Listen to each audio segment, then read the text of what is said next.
नमस्कार, जय जोहार। क्या आप भी गवर्नमेंट एग्जाम्स की तैयारी करना चाहते हैं? क्या आप भी मेमोरी टेक्निक्स और ट्रिक्स के जरिए बहुत ही कम समय में स्मार्ट स्टडी करना चाहते हैं? क्या आप चाहते हैं कि सीजी व्यापम टॉपर आपको पढ़ाए?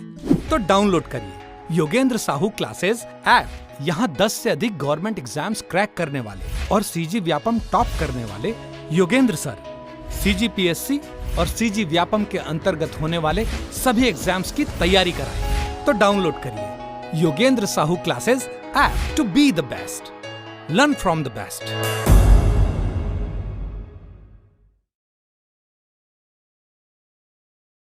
कोई भी सपना साकार करने के लिए सबसे जरूरी है सही कोच का होना। चुनिए Yogendra Sahu classes first rank को और करे अपने सीजी व्यापम CGPSC का सपना साकार। Download the app now.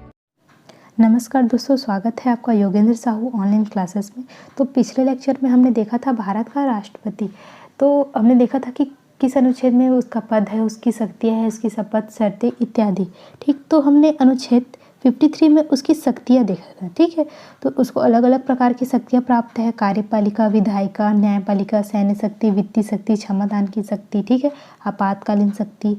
तो इन शक्तियों से रिलेटेड बहुत सारे प्रश्न आते हैं, तो मैं इसको पहले थोड़ा सा डिटेल में बता देती हूँ, उसके बाद हम लोग आगे का प्रश्न बनाएंगे। ठीक है, तो 53 में क्या दिया है, उसकी कार्यपालिका शक्तियाँ। ठीक, तो उसकी अलग अलग शक्तियों को पहले बांटते हैं। तो पहला है कार्यपालिका शक्ति। ठीक है, तो उसमें क्या क्या आता है पहले ये देख लेते हैं।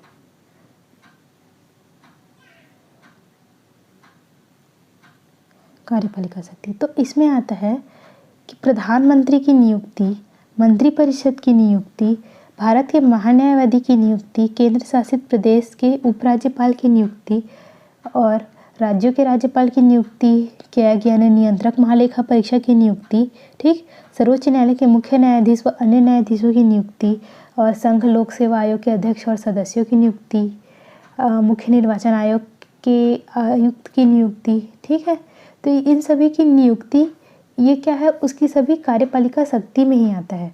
ठीक, इसी प्रकार ये अगर कोई पदाधिकारियों की नियुक्ति करता है तो उसकी पद मुक्ति भी करता होगा। ठीक, जो कि मतलब राष्ट्रपति के प्रसाद पर्यंत तक अपने पद पर बने रहते हैं, वो कौन कौन है, तो वो मंत्रिपरिषद है, भारत के महान्यायवादी है और केंद्र शासित प्रदेशों के प्रशासक व उपराज्यपाल है, राज्यों के राज्यपाल। ये सभी क्या है, ये सभी राष्ट्रपति के प्रसाद पर्यंत अपना पद धारण करते हैं। अगर वो उसे त्यागपत्र मांगता है तो वो उनको तुरंत अपने पद से त्यागपत्र देना होता है। ठीक है, प्रत्यक्ष और इसके साथ ही राष्ट्रपति पद से नहीं, मतलब राष्ट्रपति किन्हें उनके पद से नहीं हटा सकता। तो वो कौन कौन है, एक कैग है, वो उसकी नियुक्ति तो करता है लेकिन उसको हटा नहीं सकता। ठीक है, और जो सर्वोच्च न्यायालय का मुख्य न्यायाधीश है और अन्य न्यायाधीश है, CJI जिसको बोलते हैं, और अन्य न्यायाधीश जिसको साथ में ही आएंगे उसको, और उच्च न्यायालय के मुख्य न्यायाधीश को UPSC सेवा जो है, संघ लोक सेवा आयोग, उसके अध्यक्ष को, और निर्वाचन आयुक्त, मुख्य निर्वाचन आयुक्त, ये ऐसे हैं जिनकी नियुक्ति तो राष्ट्रपति करता है लेकिन उनको उनके पद से नहीं हटा सकता। ठीक है, तो ये सब किस में आएगा, उसके कार्यपालिका शक्ति में आएगा। ठीक, और दूसरा शक्ति क्या है, विधायी शक्तियाँ। ठीक है, तो इसमें क्या क्या आता है, अनुच्छेद 79 के तहत जो राष्ट्रपति है संसद का एक अभिन्न अंग है। ठीक है, तथा राष्ट्रपति को विधायी संबंधी निम्नलिखित शक्तियाँ प्राप्त है। वो क्या क्या है, तो वो केंद्रीय विधायिका में सदस्यों का मनोनयन कर सकता है। कैसे मनोनयन, जैसे लोकसभा हो गया, राज्यसभा होगा। पहले तो लोकसभा में ऐसा प्रावधान था कि अगर लोकसभा में किसी एंग्लो इंडियन की उपस्थिति नहीं है, मतलब निर्वाचित अगर कोई एंग्लो इंडियन नहीं है, तो वो उसको मनोनीत कर सकता है। ठीक है, तो लोकसभा में आंग्ल भारतीय जो है वो 2 सदस्यों का मनोनयन कर सकता था बोलिए, मतलब क्या है, अभी इसको समाप्त कर दिया गया है। ठीक है, उसी प्रकार राज्यसभा में वो 12 ऐसे सदस्यों को मनोनीत कर सकता है जो साहित्य, कला, विज्ञान, समाज, खेल व जैसे समाज सेवा, इनसे सब जुड़े रहते हैं, तो 12 ऐसे सदस्यों को मनोनीत कर सकता है। ठीक है, तो ये सब किस में आता है, उसकी विधायी शक्ति में आता है। इसके साथ साथ ही विधेयकों पर हस्ताक्षर, मतलब जब तक राष्ट्रपति किसी बिल पर हस्ताक्षर नहीं करता तो वो विधेयक नहीं बनता है। ठीक है, और राष्ट्रपति की पूर्वानुमति से प्रस्तुत होने वाले विधेयक कौन कौन सा है? तो सरकारी विधेयक, नए राज्य के निर्माण हेतु संबंधी विधेयक, धन विधेयक, किसी कर को घटाने या समाप्त करने के प्रावधान करने वाले विधेयक, ये सभी किस में आते हैं? जो राष्ट्रपति की पूर्वानुमति से ही प्रयुक्त होते हैं। मतलब अगर ये राष्ट्रपति को हस्ताक्षर के लिए भेजे जाते हैं तो वो मना नहीं कर सकता हस्ताक्षर करने से, ठीक है। उसके साथ ही राष्ट्रपति संसद में अभिभाषण देता है अनुच्छेद 87 के तहत, ठीक है। प्रत्येक वर्ष के प्रथम सम्मेलन में होता है, जैसे कि सत्र चालू होता है उसका पहला सम्मेलन है, उसमें वो भाषण देगा। और लोकसभा का जब आम चुनाव होता है उसके पश्चात जो पहला बैठक रहता है उसमें भाषण देता है, ठीक है। तो कहाँ? तो संसद के किसी भी सदन में, मतलब हो सकता है वो लोकसभा हो और या फिर राज्यसभा हो, ठीक है। और इसके साथ ही अनुच्छेद 85 के तहत उसको संसद सत्र संबंधी अधिकार है, मतलब वो संसद का सत्र बुला भी सकता है, ठीक है। सत्र बुला भी सकते हैं, सत्रावसान भी कर सकता है, इसके साथ ही लोकसभा का विघटन भी कर सकता है। लेकिन यहाँ पर ध्यान रखने वाला बात क्या है कि जो राष्ट्रपति है वो सत्र को बुला सकता है, मतलब आहूत कर सकता है, सत्रावसान कर सकता है, लोकसभा का विघटन कर सकता है, लेकिन उसको स्थगित नहीं कर सकता, ठीक है। क्या नहीं कर सकता? स्थगित नहीं कर सकता। तो अगर लोकसभा को स्थगित राष्ट्रपति नहीं कर सकता तो कौन करेगा? इसका आंसर आप कमेंट बॉक्स में बताइए मुझे, और इसका जवाब मैं आपको अगले वाले लेक्चर में दूंगी, ठीक है। इसके साथ ही संसद का संयुक्त अधिवेशन भी राष्ट्रपति बुलाता है अनुच्छेद 108 के तहत, ठीक है। जब किसी विधेयक पर दोनों सदनों में मतभेद हो जाता है तो राष्ट्रपति दोनों सदनों का संयुक्त अधिवेशन बुलाता है। तो मैंने पिछले लेक्चर में ये क्वेश्चन पूछा था कि अगर राष्ट्रपति संसद का संयुक्त अधिवेशन बुलाता है तो उसकी अध्यक्षता कौन करता है? तो उसकी अध्यक्षता कौन करता है? तो उसकी अध्यक्षता करता है लोकसभा का अध्यक्ष, ठीक है। तो आप बोलेंगे मैडम अगर लोकसभा अध्यक्ष अनुपस्थित रहा तो कौन करेगा? तो उसकी जगह में करेगा लोकसभा का ही उपाध्यक्ष। अगर वो भी नहीं रहा तो कौन करेगा?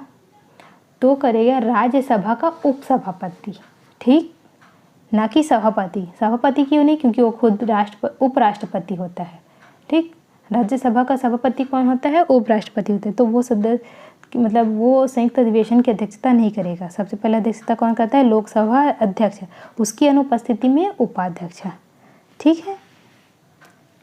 इसके साथ ही विधेयकों पर उसको अनुमति देना, ठीक, उसको वीटो पावर ये जो मिला हुआ है वो सब विधायी शक्तियों में ही आएगा। और एक आता है अनुच्छेद 123 के तहत अध्यादेश जारी करने की शक्ति, मतलब अगर संसद का कोई सदन अगर सत्र में नहीं है तो राष्ट्रपति इसके तहत अध्यादेश जारी करके कोई भी कानून बना सकता है, ठीक है। अध्यादेश कानून बनने के लिए संसद सत्र प्रारंभ होने के 6 सप्ताह के भीतर 6 सप्ताह के भीतर इसकी स्वीकृति आवश्यक है, ठीक। इसके साथ ही उसको कुछ न्यायिक शक्तियाँ भी प्राप्त है। क्या? तीसरा क्या शक्ति है? न्यायिक शक्तियाँ, ठीक। इसमें क्या है? वो अनुच्छेद 143 के तहत सर्वोच्च न्यायालय से परामर्श ले सकता है, लेकिन उसको मानने के लिए बाध्य नहीं हो सकता, ठीक है। और इसके साथ ही वो जो सर्वोच्च न्यायालय का न्यायाधीश होता है, मुख्य न्यायाधीश, उसको शपथ कौन दिलाता है? तो उसको शपथ भी राष्ट्रपति ही दिलाता है, ठीक। उसके बाद उसको मिला हुआ है सैन्य शक्तियाँ। चौथा क्या है? सैन्य शक्ति। हमारा जो तीनों सेना है, मतलब जल सेना, थल सेना, वायु सेना, वो तीनों सैन्य बलों का क्या होता है? सर्वोच्च सेनापति होता है, ठीक है। इसके साथ ही थल सेना, जल सेना, वायु सेना के जो प्रमुख रहते हैं उनकी नियुक्ति कौन करता है? तो राष्ट्रपति ही करता है। युद्ध की घोषणा और युद्ध की समाप्ति की घोषणा ये सब कौन करता है? वो संसद की अनुमति के अनुसार कौन करता है? राष्ट्रपति करता है, ठीक है। पांचवा क्या आएगा? उसको क्षमादान करने की शक्ति, ठीक। अनुच्छेद 72 के तहत उसको राष्ट्रपति को क्षमादान की शक्ति प्राप्त है। इसके तहत वो क्षमा, लघुकरण, परिहार, विराम, प्रविलंबन, इन सब बातों का सम्मिलित किया गया है। इसका डिटेल मैंने पिछले वाले लेक्चर में किया था, तो आप जाके वहाँ से देख सकते हैं, ठीक है। अगला शक्ति है वित्तीय शक्ति। क्या? वित्तीय शक्ति मतलब केंद्र व राज्य के मध्य राजस्व बंटवारे के लिए प्रत्येक 5 वर्ष में एक वित्त आयोग का गठन करता है। कौन? राष्ट्रपति करता है। और राष्ट्रपति वार्षिक वित्तीय विवरण यानी बजट को पेश करता है अनुच्छेद 112 के तहत, ठीक। उसके धन विधेयक जो है वो राष्ट्रपति की पूर्वानुमति से ही लोकसभा में पेश किया जाता है, ठीक है। और कैग जो है वो अपनी रिपोर्ट किसको देता है, तो वो राष्ट्रपति को देता है। 7वां है वीटो पावर।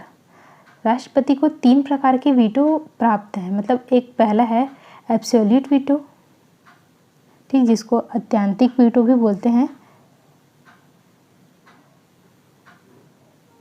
दूसरा है सस्पेंसिव वीटो, जिसको निलंबनकारी वीटो बोलते हैं। और तीसरा है जेबी पॉकेट वीटो, ठीक है।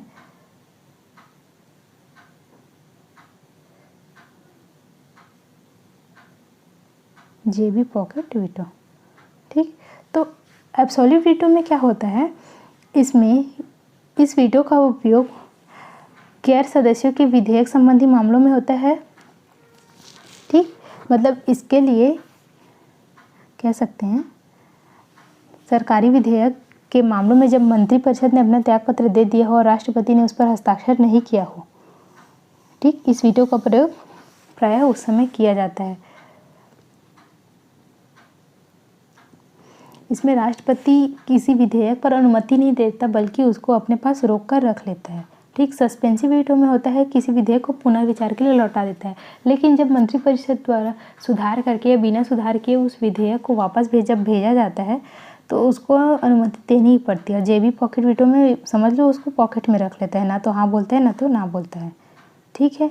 और एक आता है उसकी आपातकालीन शक्तियाँ। राष्ट्रपति को प्राप्त है आपातकालीन शक्तियाँ। 352 में क्या है, राष्ट्रीय आपातकाल, मतलब या तो वो पूरे देश में या देश के किसी हिस्से में राष्ट्रीय आपातकाल लगा सकता है। 356 में है राष्ट्रपति शासन। अगर किसी राज्य का जो है सरकार या कानून जो भी है, अगर वो संवैधानिक तरीके से नहीं चल रहा है तो राज्यपाल राष्ट्रपति को बोल सकता है कि वहाँ वो राष्ट्रपति शासन लगाए। उसी प्रकार 360 में क्या है, तो वित्तीय आपातकाल। अगर हमारे देश में कोई वित्तीय संकट आ जाता है तो राष्ट्रपति वहाँ वित्तीय आपातकाल लगा सकता है, ठीक है। और लास्ट बच गया उसकी स्वविवेकीय शक्ति। मतलब स्वविवेकीय शक्ति से तात्पर्य क्या है कि इसके लिए इसमें जो भी बात है उसके लिए उसे मंत्रिपरिषद से सलाह नहीं लेनी पड़ेगी, ठीक है। तो किसी विधेयक को रोक कर रखना या उसको पुनर्विचार हेतु लौटाना, संसद को संदेश भेजना और किसी भी मंत्रिपरिषद से सलाह लेना, मतलब विधेयकों पर स्वीकृति देने के लिए मंत्रिपरिषद से सलाह लेना आवश्यक नहीं है। किसी विषय से संबंधित जानकारी के लिए प्रधानमंत्री से कहना, ये सब क्या है, उसकी स्वविवेकीय शक्तियाँ हैं, ठीक। तो ये क्या रहा, राष्ट्रपति की शक्तियाँ। तो आगे प्रश्न बनाते हैं, भारत का राष्ट्रपति बनने के लिए न्यूनतम आयु कितनी होनी चाहिए? तो कितनी होनी चाहिए, तो 35 वर्ष होनी चाहिए, ठीक है। आगे, निम्नलिखित में से कौन सी स्थिति में भारत के राष्ट्रपति संकटकालीन अधिकारों का प्रयोग करते हैं? तो बाह्य आक्रमण, वित्तीय संकट, राज्य में संवैधानिक तंत्र की असफलता और सशस्त्र विद्रोह। तो उपरोक्त सभी में क्या करते हैं, राष्ट्रपति आपातकालीन शक्ति का प्रयोग करते हैं। मैंने 3 प्रकार की शक्तियाँ बताई थी, पहला राष्ट्रीय आपातकाल, दूसरा राष्ट्रपति शासन, तीसरा वित्तीय आपातकाल, ठीक है। आगे प्रश्न देखते हैं, भारत शासन में विभागीय संगठन के शीर्ष पद में निम्नलिखित में से कौन नियुक्त किया जाता है? तो विभागीय मंत्री, ठीक। ऑप्शन सी इसका राइट आंसर हो जाएगा। आगे प्रश्न देखते हैं, भारत के मुख्य न्यायाधीश की अनुपस्थिति में राष्ट्रपति को शपथ या प्रतिज्ञान कौन दिलाता है? तो राष्ट्रपति को की शपथ ये कौन से अनुच्छेद में दिया गया था? तो शपथ किस में दिया गया था? अनुच्छेद 60 में। किस में? अनुच्छेद 60 में। और उसमें क्या बोला गया था, राष्ट्रपति को कौन शपथ दिलाएगा? तो जो सर्वोच्च न्यायालय के मुख्य न्यायाधीश होता है वही राष्ट्रपति को उसके पद और गोपनीयता की शपथ दिलाता है। और वो किसका शपथ लेता है? संविधान के परिरक्षण, प्रतिरक्षण और संरक्षण, ठीक है। तो बोला गया है प्रश्न में कि अगर मुख्य न्यायाधीश अनुपस्थित हो तो कौन दिलाएगा? तो अब कौन दिलाता है? तो सर्वोच्च न्यायालय का वरिष्ठतम न्यायाधीश, ठीक है। सीजीआई की अनुपस्थिति में सर्वोच्च न्यायालय का वरिष्ठतम न्यायाधीश जो है वो राष्ट्रपति को शपथ दिलाता है। अगला प्रश्न है, भारत के राष्ट्रपति के पद के लिए निर्धारित न्यूनतम आयु है तो कितना है? 35 वर्ष है, ठीक, 35 वर्ष है। अध्यादेश कौन जारी करता है? तो मैंने बताया था क्या, 1, 2, 3 मतलब अनुच्छेद 123 के तहत वो अध्यादेश जारी कर सकता है। कौन? तो राष्ट्रपति। ऑप्शन सी इसका राइट आंसर हो जाएगा, ठीक। अनुच्छेद 80 के अनुसार राष्ट्रपति राज्यसभा में 12 सदस्यों को नामांकित करता है। उन व्यक्तियों को किस क्षेत्र में विशेष ज्ञान या व्यवहारिक अनुभव होना चाहिए? तो साहित्य, कला, समाज सेवा, विज्ञान, खेल, इन सभी का विशेष ज्ञान होना चाहिए। इन सभी अलग अलग क्षेत्रों से लोगों को मनोनीत करता है राष्ट्रपति, 12 सदस्यों को। ठीक है, राज्यसभा में। तो ये ऑप्शन विलोपित है, मतलब आंसर विलोपित है, क्योंकि सभी है, सभी ऑप्शन में दे दिया है। ठीक है, आगे प्रश्न देखते हैं। संसद के संयुक्त अधिवेशन के विषय में क्या सही नहीं है बोल रहा है। ठीक, तो इसकी अध्यक्षता स्पीकर करता है। तो मैंने आगे बताया ही था कि लोकसभा अध्यक्ष संयुक्त अधिवेशन की अध्यक्षता करता है। यह साधारण विधेयक को पारित करता है, ये भी सही है। यह राष्ट्रपति द्वारा बुलाया जाता है, ये भी सही। तो क्या सही नहीं है? यह संवैधानिक संशोधन विधेयक को पारित करता है, गलत। ये सिर्फ सामान्य विधेयक को या साधारण विधेयक को पारित करता है। ठीक है, आगे प्रश्न देखते हैं। निम्नांकित में से क्या सुमेलित नहीं है बोल रहे हैं। ठीक है, नहीं है। देखते हैं, पहला क्या दिया है? भारत सरकार की समस्त कार्यपालिका कार्यवाही राष्ट्रपति के नाम से की गई कही जाती है। तो हाँ, ये तो सुमेलित है। इसको सबसे स्टार्टिंग में ही पढ़े थे हम लोग। किसी विषय को जिस पर किसी मंत्री ने विनिश्चय किया है किंतु मंत्रिपरिषद ने विचार नहीं किया है, राष्ट्रपति द्वारा अपेक्षा किए जाने पर मंत्रिपरिषद के समक्ष उस विषय को रखा जाएगा। तो ये नहीं, ये सही नहीं है। ठीक, संघ के कार्यकलाप के प्रशासन संबंधित मंत्रिपरिषद के सभी विनिश्चय प्रधानमंत्री राष्ट्रपति को संसूचित करे। तो ये भी सुमेलित नहीं है। राष्ट्रपति भारत सरकार का कार्य अधिक सुविधाजनक किए जाने के लिए मंत्रियों में उक्त कार्यों के आवंटन के लिए नियम बनाएगा। तो ये सही है। प्रधानमंत्री प्रशासन से संबंधित जो जानकारी राष्ट्रपति मांगे वह देगा।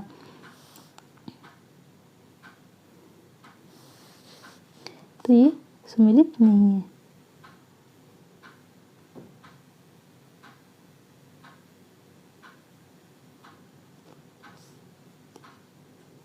ऑप्शन 20 का राइट आंसर है। ठीक है, यदि राष्ट्रपति किसी विधेयक को विधायिका के समक्ष पुनर्विचार के लिए भेजता है तो क्या होगा? साधारण बहुमत के द्वारा बिल पारित होने पर उसे अपनी स्वीकृति देनी पड़ती है। मैंने बताया था कि अगर वो विधेयक को निलंबनकारी वीटो का प्रयोग करते हुए अगर पुनर्विचार के लिए भेज देता है और अगर किसी सुधार या बिना सुधार के मंत्रिपरिषद द्वारा उसे अगर वापस भेजा जाता है तो उसको उस पर हस्ताक्षर करना ही पड़ता है। ठीक है, आगे देखते हैं। भारत के राष्ट्रपति के खिलाफ महाभियोग की प्रक्रिया शुरू की जा सकती है तो संसद के किसी भी सदन में। ठीक है, इसके लिए ज़रूरी है कि लोकसभा में पेश किया जाए या फिर राज्यसभा में पेश किया जाए, किसी दोनों में से किसी भी एक सदन में महाभियोग की प्रक्रिया के प्रस्ताव को लाया जा सकता है। ठीक है, यदि भारत के राष्ट्रपति के त्यागपत्र देने के समय या मृत्यु हो जाने के समय उपराष्ट्रपति का पद भी खाली हो तो राष्ट्रपति का कार्यभार कौन संभालेगा?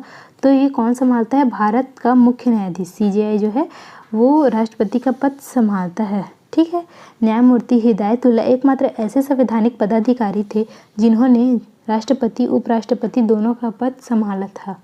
ठीक है, जब जाकिर हुसैन जी की मृत्यु हो जाती है उस समय उपराष्ट्रपति के पद पर रहते हैं कौन? VV गिरी।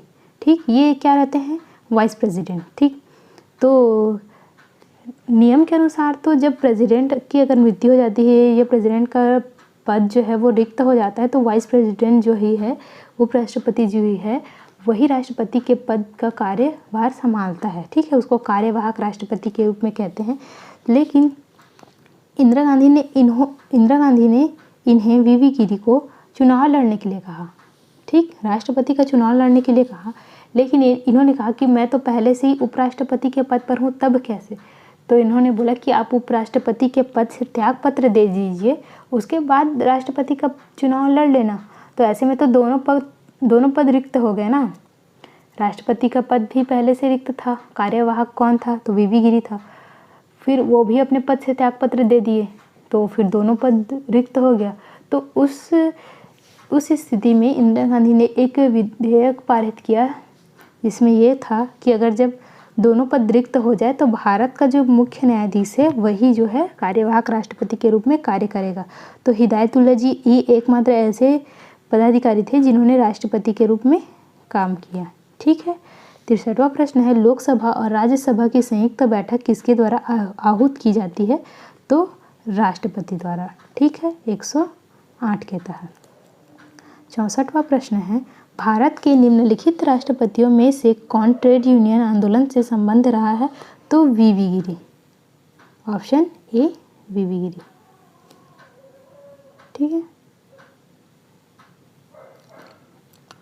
आगे भारत के निम्न मुख्य न्यायाधीशों में से किस एक ने राष्ट्रपति के रूप में कार्य किया था? तो जस्टिस एम हिदायतुल्लाह, ये क्या है? इन्होंने ही कार्यवाहक राष्ट्रपति के रूप में कार्य किया था। ठीक, भारत में राष्ट्रपति का निर्वाचन किस प्रकार होता है? तो अप्रत्यक्ष मतदान से। अप्रत्यक्ष का तात्पर्य इसमें जनता जो है वो डायरेक्ट राष्ट्रपति के चुनाव में भाग नहीं लेती, अपितु उनके द्वारा चुने गए विधायक, सांसद राष्ट्रपति के चुनाव में भाग लेते हैं, इसलिए इसको क्या बोलते हैं? अप्रत्यक्ष मतदान। ठीक है, आगे देखते हैं भारत में राष्ट्रपति का चुनाव किया जाता है तो एकल हस्तांतरणीय मत प्रणाली द्वारा। ठीक है, तथा अनुपातिक प्रतिनिधित्व प्रणाली के आधार पर राष्ट्रपति का है चुनाव जो किया जाता है। ठीक, राष्ट्रपति के निर्वाचक मंडल के सदस्य होते हैं। ठीक, तो संसद के दोनों सदनों के निर्वाचित सदस्य मतलब लोकसभा और राज्यसभा दोनों के निर्वाचित सदस्य आएंगे। ठीक, राज्य विधानमंडल के दोनों सदनों के निर्वाचित सदस्य, गलत, विधानमंडल बोला है। विधानमंडल मतलब विधानसभा और विधान परिषद दोनों आ जाएगा, जबकि केवल सभी राज्यों के विधानसभाओं के निर्वाचित सदस्य और दिल्ली और पांडिचेरी विधानसभा के निर्वाचित सदस्य, ये तीनों क्या है?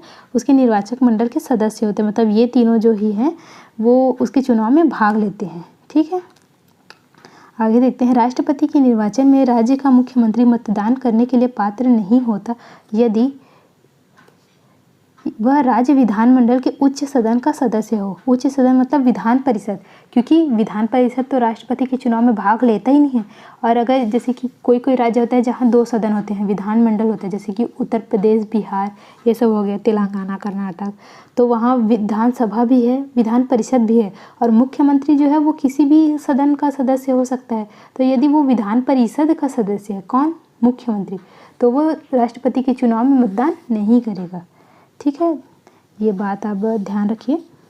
ठीक, आगे देखते हैं एक सांसद अथवा विधानसभा का सदस्य राष्ट्रपति निर्वाचित हो सकता है, परंतु निर्वाचित होने के तुरंत उपरांत अपनी सदस्यता उसको छोड़नी होगी। ठीक है, आगे देखते हैं अगर भारत के राष्ट्रपति के चुनाव में कोई विवाद है तो उस विवाद को सौंपा जा सकता है कहाँ? तो भारत के सर्वोच्च न्यायालय को। ठीक है, संविधान के अनुच्छेद 71 के तहत राष्ट्रपति और उपराष्ट्रपति के चुनाव संबंधित विवाद का निपटारा सीधे भारत के सर्वोच्च न्यायालय द्वारा किया जाता है। ठीक है, 72वां प्रश्न है राष्ट्रपति 5 वर्ष तक अपने पद पर रहता है अपने पद ग्रहण के दिन से।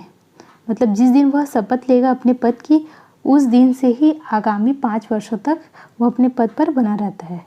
ठीक है, सर्वसम्मति से निर्वाचित भारत के राष्ट्रपति थे तो वो कौन थे? नीलम संजीव रेड्डी। इसके साथ ही ये एक ऐसे राष्ट्रपति भी हैं जो अपने पहले चुनाव में चुनाव हार गए थे। मतलब जब ये वीवी गिरी के साथ पहली बार जब चुनाव लड़े थे तो उस टाइम वो हार गए थे, बाद में जो है वो सर्वसम्मति से निर्वाचित किए गए थे। ठीक है, निम्नलिखित में से कौन राष्ट्रपति होने से पूर्व भारत के उपराष्ट्रपति के पद पर आसीन नहीं रहा? तो नीलम संजीव रेड्डी जी जो हैं वो पहले उपराष्ट्रपति नहीं थे, जबकि doctor S Radhakrishnan, Zakir Hussain, R Venkataraman ये क्या थे? पहले उपराष्ट्रपति थे, बाद में राष्ट्रपति बने। तो ये 6 ऐसे लोग हैं जो पहले उपराष्ट्रपति थे, बाद में राष्ट्रपति के पद पर आसीन हुए। तो वो है doctor Sarvepalli Radhakrishnan, Zakir Hussain, VV Giri, R Venkataraman, Shankar Dayal Sharma और KR नारायणन। ठीक है, आगे देखते हैं भारतीय संविधान के किस अनुच्छेद के तहत राष्ट्रपति पर महाभियोग चलाया जा सकता है? तो अनुच्छेद 61 के तहत। अनुच्छेद 61 के तहत महाभियोग की प्रक्रिया, ठीक, महाभियोग की प्रक्रिया किस में है? अनुच्छेद 61 में है। आगे प्रश्न है भारत के राष्ट्रपति को यह अधिकार नहीं प्राप्त है कि वह क्या सर्वोच्च न्यायालय के न्यायाधीश को हटा सके। ठीक, वो उसकी नियुक्ति तो कर सकता है लेकिन वो उसको हटा नहीं सकता। ठीक है, याद रखेंगे।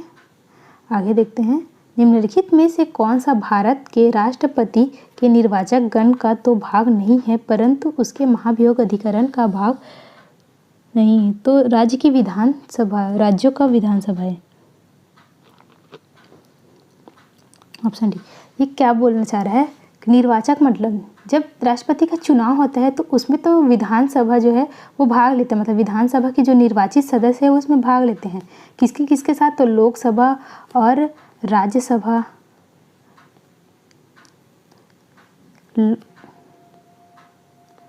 लोकसभा, राज्यसभा, विधानसभा, दिल्ली और पौंडीचेरी की, ये इन चारों के निर्वाचित सदस्य उसके निर्वाचक मंडल में भाग लेते हैं। लेकिन यही अगर महाभियोग प्रक्रिया की बात की जाए तो वहाँ विधानसभाओं के सदस्यों का रोल वहाँ बस नहीं होता है, वहाँ वो भाग नहीं लेते हैं। ठीक है। राष्ट्रपति का रिक्त स्थान भर लिया जाना चाहिए कितने समय तक? अगर पद रिक्त हो गया है तो आगामी 6 माह के भीतर ही उसके पद की पूर्ति हो जानी चाहिए। ठीक है। 79 है, भारत का कार्यपालिका अध्यक्ष कौन है? तो राष्ट्रपति हैं। ठीक, हमारे कार्यपालिका प्रमुख कौन है? तो राष्ट्रपति हैं।